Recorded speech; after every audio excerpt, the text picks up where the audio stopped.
안녕하세요. 요양TV 이용선 교수입니다. 오늘은 사랑과 경영에서 제공한 기출문제 1회 모의고사 이론편 35문제를 함께 풀어보겠습니다. 요양보호사가 대상자로부터 성희롱을 당했을 때 장기 요양기관장의 대처 방법은 1번 기관장의 판단에 따라 요양보호 업무를 쉬게 한다. 2번 요양보호사의 가족과 법적 대응 방법에 대해 의논한다. 3번 기관장은 피해 요양보호사의 심리치료를 직접 실시한다. 4번 대상자에게 서비스 중단 조치를 취한다. 5번 다른 요양기관의 대상자를 의뢰한다.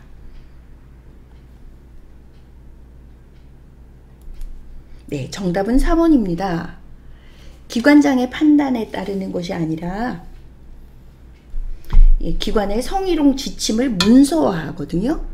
문서화하고 그 기준에 따라서 우리가 쉬게 해야 하고요. 그 다음에 요양보호사의 가족과 법적 방법을 의논하는 것이 아니라 대상자의 가족에게 말하고 시정을 먼저 요구합니다. 기관장이 심리치료를 직접 실시하지 않습니다. 심리치료는 외부 전문기관에 맡기도록 돼 있죠. 전문기관. 예를 들어서 성폭력 상담소 등의 상담을 우리가 받을 수 있습니다. 5번 다른 요양기관의 대상자를 의뢰한다. 타기관에서도 또 계속적으로 성희롱을 하시겠죠. 곤란합니다.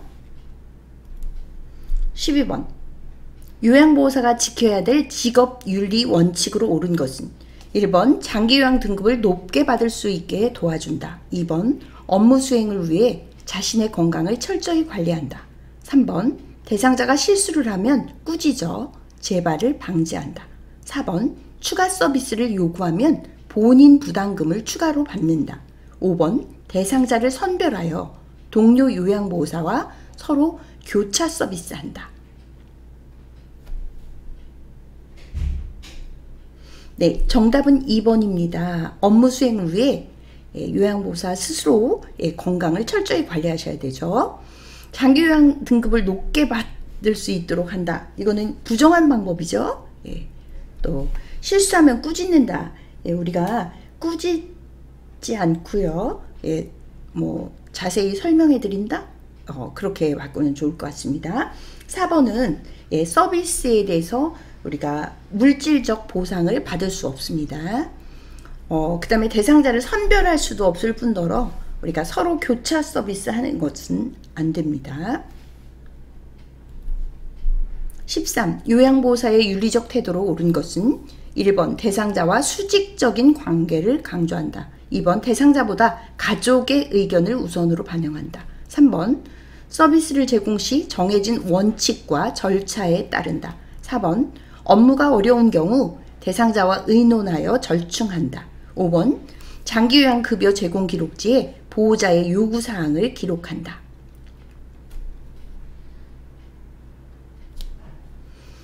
네, 정답은 3번입니다. 서비스를 제공 시 정해진 원칙과 절차에 따른다. 국시에 굉장히 많이 나오는 부분인데요. 원칙, 절차 따르는 거 아주 중요한 일이고요. 대상자와 수직적 관계가 아니라 어떤 상호 대등한 관계야죠. 상호 대등.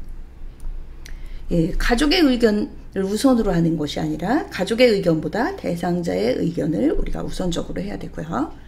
업무가 어려울 때는 대상자와 의논하는 것이 아니라 관리 책임자. 관리 책임자는요. 간호사도 될 수 있고 시설장, 센터장님을 이야기하고 있습니다. 장기요양 급여 제공 기록지에 보호자의 요구사항 하지 않습니다. 대상자만을 우리가 요양보호합니다. 14. 요양보호사가 업무 중 고열과 인후통으로 독감이 의심될 때 우선적으로 해야 할 일은 1. 요양보호 업무를 중단한다. 2. 독감 예방 접종을 한다. 3. 가글액으로 입안을 헹군다. 4. 물품을 소독하고 환기한다. 5. 해열 진통제를 복용한 후 업무를 수행한다. 네, 정답은 업무 중단입니다. 독감, 즉 인플루엔자의 주 증상은요, 고열하고 인후통이죠.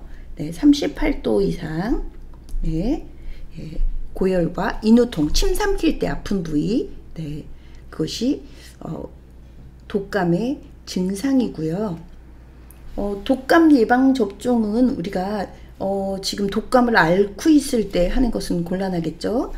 보통 우리가 10월에서 12월 사이에 독감 예방 접종을 하고요. 그 다음에 해열 진통제를 복용하고 업무를 수행할 수 없고요. 7일 정도, 약 7일간 우리가 업무를 중단해야 됩니다. 15. 노화에 따라 일반적으로 나타나는 호흡기계 변화는 1. 폐활량 증가, 2번 섬모운동 증가, 3번 폐포의 탄력성 증가, 4번 기침 반사의 감소, 5번 기관지 내 분비물 감소. 네, 정답은 기침 반사 감소입니다. 폐활량이 감소되고요. 섬모운동도 감소되고, 폐포의 탄력성 역시 감소되고, 기관지 분비물, 즉 객담이나 가래를 이야기하는데요. 우리가 섬모운동이 감소되고요. 기침 반사가 감소되므로 기관지 내 분비물이 쌓입니다. 그래서 증가되죠. 그래서 옳은 것은 4번입니다. 16. 천식을 앓고 있는 대상자를 돕는 방법으로 옳은 것은 1번 침구류는 뜨거운 물로 세탁한다. 2번 차고 건조한 공기로 실내를 환기한다. 3번 매년 1회 폐렴구균 예방접종을 한다.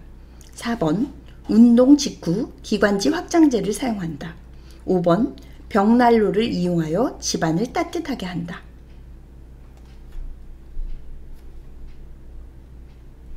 네, 정답은 1번입니다. 천식을 앓고 계신 분들은 그 알러지원이 여러 가지 있는데요. 그 중에 가장 많이 알러지원으로 가지고 있는 것이 진먼지 진드기입니다. 진먼지 진드기는 특성이 뜨거운 열에 그 사멸을 하기 때문에 우리가 침구류를 뜨거운 물로 세탁해야 되고요. 또 다리미로 다리는 방법도 좋겠습니다. 차고 건조한 공기는요, 오히려 천식의 알러지원이기 때문에 기침이나 이제 심하게 하죠. 매년 1회 폐렴구균 예방접종은 무관하고요. 운동 직후가 아니라 운동 직전 30분 전입니다. 30분 전에 기관지 확장제로 기관지를 넓혀야죠. 역시 벽난로도 차고 건조한 공기처럼 자극을 하는 요인이 되겠습니다. 대상자가 고혈압이 조절되었다며 약을 먹지 않겠다고 할 때 대처 방법은 1번 증상이 없으면 약을 먹지 않아도 된다고 한다. 2번 두통이 있을 때만 약을 복용하라고 한다. 3번 혈압약을 오래 복용하는 것은 몸에 나쁘다고 한다. 4번 의사의 처방이 있으면 계속 약을 먹어야 한다고 한다. 5번 약을 오래 복용하면 합병증이 발생할 수 있어 더 위험하다고 한다.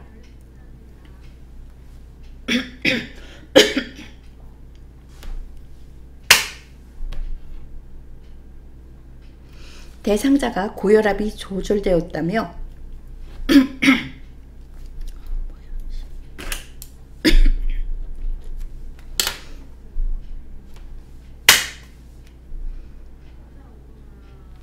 (17) 대상자가 고혈압이 조절되었다며 약을 먹지 않겠다고 할 때 대처 방법은 1. 증상이 없으면 약을 먹지 않아도 된다고 한다. 2. 두통이 있을 때만 약을 복용하라고 한다. 3. 혈압약을 오래 복용하는 것은 몸에 나쁘다고 한다. 4. 의사의 처방이 있으면 계속 약을 먹어야 한다고 한다. 5. 약을 오래 복용하면 합병증이 발생할 수 있어 더 위험하다고 한다. 네, 정답은 4번입니다. 고혈압에 대한 편견 4가지가 있습니다. 편견 4가지. 첫 번째가 증상이 없으면 약을 먹지 않아도 된다고 말하는 건데요. 증상이 없어도 의사의 처방이 있었다면 약 복용은 계속되어야 됩니다. 두 번째 편견이 두통이 있을 때만 약을 복용하라고 하는 것인데요. 역시 고혈압은 대부분 무증상이기 때문에 증상이 있을 때만 먹는 거 안 되죠. 또 세 번째 편견이 혈압약을 오래 복용하는 것은 몸에 나쁘다고 한다는데요. 고혈압의 합병증 발생보다 약은 훨씬 더 안전합니다. 그래서 정답은 4번이고요. 약을 오래 복용하면 합병증을 발생할 수 있는 것이 아니라 약을 복용하지 않을 때 고혈압의 합병증이 발생해서 매우 위험합니다. 18. 신부전증 예방과 관리 방법으로 옳은 것은 1번 고혈압을 치료한다. 2번 물을 많이 마신다. 3번 고염 시기를 섭취한다. 4번 포만감이 들도록 식사를 한다. 5번 계단 오르기, 빨리 걷기, 운동을 한다.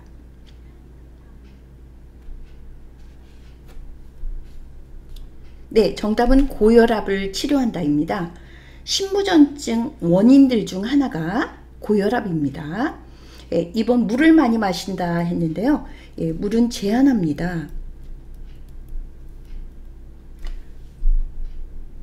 부종이 심해지기 때문에 우리가 의존성 부종이라고 하죠. 물을 제한하고요. 고염이 아니라 고염뿐만 아니라 우리가 고지방, 예, 위에서 수분 얘기했죠. 수분, 그 다음에 고콜레스테롤 시기,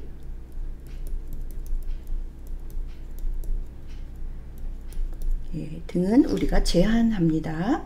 그리고 포만감이 들도록 식사를 한다고 했는데요. 예, 적은 양 소화가 쉽도록 조리해서 우리가 드려야 되고요. 그 다음에 계단 오르기나 빨리 걷기 같은 강도가 높은 운동을 할 때 심한 호흡곤란을 경험하기 때문에 우리가 권장하지 않습니다. 19. 골다공이 있는 대상자의 골절 위험을 예방하기 위한 방법은 1번 신체 활동을 제한한다. 2번 저체중을 유지한다. 3번 칼슘과 비타민 D를 섭취한다. 4번 상지 근력 강화 운동을 한다. 5번 혈전 예방 약물을 장기적으로 복용한다. 네, 정답은 3번입니다. 칼슘과 비타민 D를 섭취한다 이죠. 예, 신체 활동을 제한하지 않죠. 우리가 걷기라든지 산책 추천합니다. 예, 저체중을 유지해서는 안 되죠. 저체중이 골다공의 원인이죠. 4번 상지 근력 강화 운동이 아니라요. 근육과 뼈에 힘을 주는 우리가 체중 부하 운동이죠. 체중 부하 운동. 네, 운동을 해야 됩니다. 혈전 예방 약물은요. 골다공하고 무관한 그런 말입니다. 20. 복압성 요실금이 있는 대상자를 돕는 방법은 1. 체중 조절과 비만 관리를 한다. 2번 1시간마다 화장실을 간다. 3번 규칙적으로 줄넘기를 한다. 4번 활동을 제한하여 배뇨 횟수를 줄인다. 5번 골반 근육 강화를 위해 꽉 조이는 옷을 입는다.